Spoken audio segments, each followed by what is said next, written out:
You have Varus. So we have Varus. You have Mbessa. Ooh, shit. Oh, it's not updated. Oh, no, sorry. I'm on ADC only. Sorry. All right. You have Talia. You have Talia here. You have Twisted Fate. Okay, sure. And then T1 has Pantheon, Azir, Pantheon. Ooh, what the hell?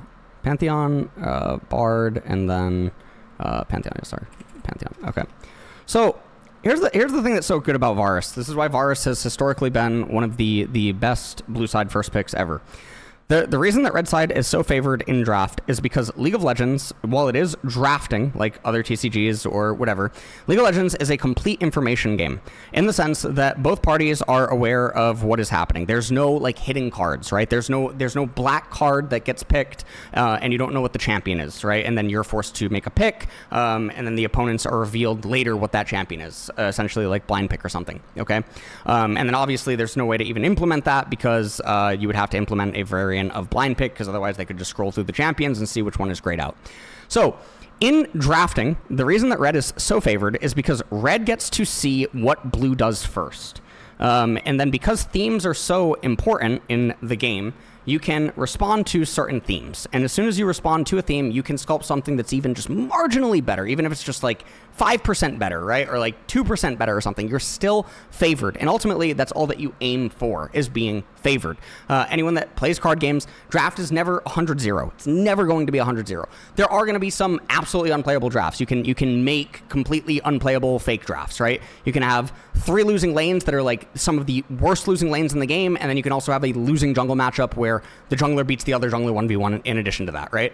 You can have some things like that, and then you can also make it so that like the one team also outscales the other team or something. Like you can do things like that, but it's still not going to be 100-0 because if enough games were played between those two drafts, there would be a scenario where something just goes catastrophic in laning phase enough times, enough of a gold lead is accrued early game, and then the team still wins, right? No draft is ever 100-0, but when you're drafting, there's no reason not to actively pursue 60%, 65, 70% type edges, right? To where if 2 evenly skilled teams play against each other enough times, one will come out winning 70% of the time. Still means they lose 30% of the time.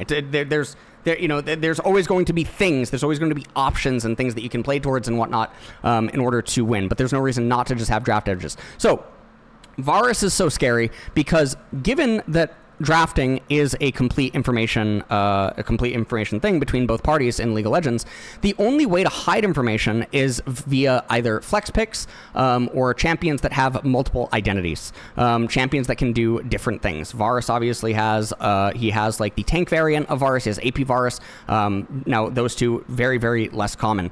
He has the attack speed Varus and he has lethality Varus, and every single one of those variations of Varus changes what he does inside of the game.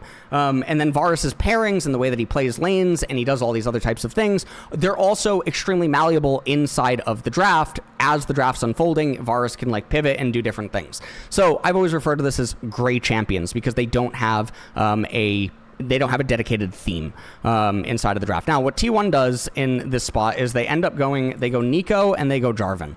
And the thing about this is Nico, yes, in theory, Nico used to have like the on-hit variant. She might, even be flexible. She might be able to do all these types of things, etc. But the thing is that we know that it's T1. We know that the Nico is always going in. We know the Jarvan's going in, etc. Nico is never being played as an on-hit here. And so if Nico's by herself, it's not super bad, especially if you're utilizing her flex for like mid lane or utilizing flex for like mid, top, support, etc. If you're playing the other variants of Nico, she grows in merit. So she's kind of a great champion, but she's not really, especially in her current iteration of things. And then in addition to that, the way that we know that T1's going to play her. So when Nico and Jarvan end up getting picked R1, R2, T1 has now selected a theme identity. And normally this is the thing that blue is forced to do first before red side, and then red side is able to respond and layer it, and thus achieve an advantage. So now at this point, blue is going to be the ones that somehow have the advantage against red. So this is a poor usage of red side.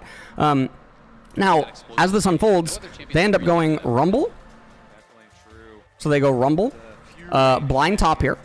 And then after the Rumble, they end up selecting, let's just fast forward a little bit, they're hovering the Rakan, and they go the Leona. Okay, so now when they go Rumble and they go Leona, there's a little bit of stuff going on here. So the Leona can obviously go in. The Rumble can obviously also go in. The Varus can obviously go in. So these champions can all go in. The thing is that if Jarvan and Neeko go in, okay, Rumble can be defensive and Leona can be defensive.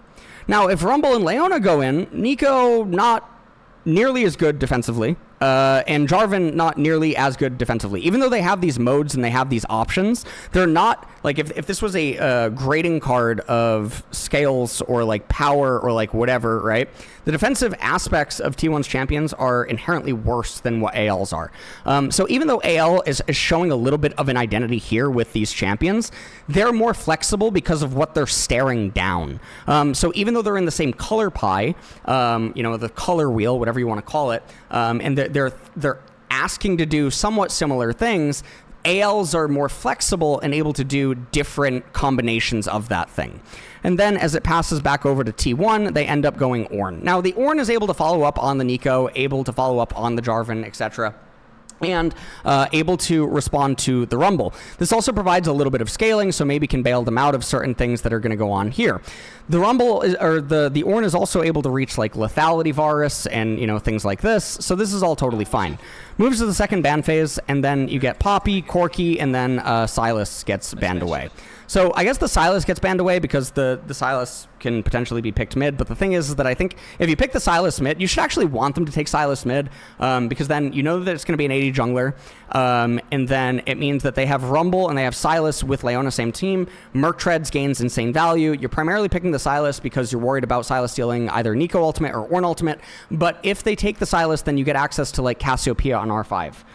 Yes, Ryze is out of the equation, so you're not going to be able to take Ryze, but you could easily Cassio on R5 in the event that they would pick a Sylas, and then you get insane value to get access to like Banshee's Veil and all this other type of stuff with like HP stacking, and then Cassiopeia goes absolutely wild in a lot of ways. So the Poppy ban does make a little bit of sense because you have Ornn and you have Jarvan, but the Sylas ban makes absolutely no sense by T1.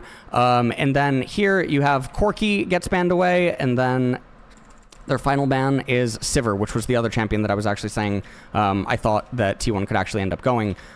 So here, the bot lane is known. So you should just choose your bot laner. Now, of the bot laners that are actually remaining, the thing is that you can't just choose like a Hyper. You can't just go Jinx at this point, try to play that way. You can't really play a Philios. They're like a lot of the 80 carries that you would like to pick, you just can't pick. Ezreal is out of the pool. Lucian is out of the pool. All of these things are just sort of out. Honestly, this is such a sinful situation that like even if you go like Callista or something to try to play that way, it just doesn't really feel that good. You're not going to get things like Nyla because again the Neeko is causing you a lot of problems, which is why you don't want to have like Nyla.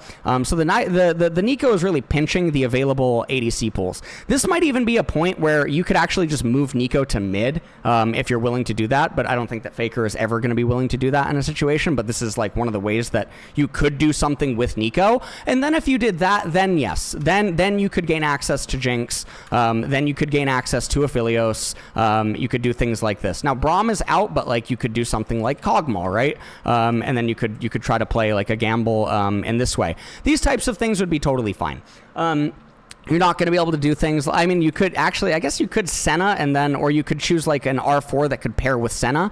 You could maybe do something like Senna you could do Senna and then I guess you could R5 like a Senna pairing and do something like that. Instead, what they do is they go Aurora. They go Aurora, and now at this point, it's a full-on engage.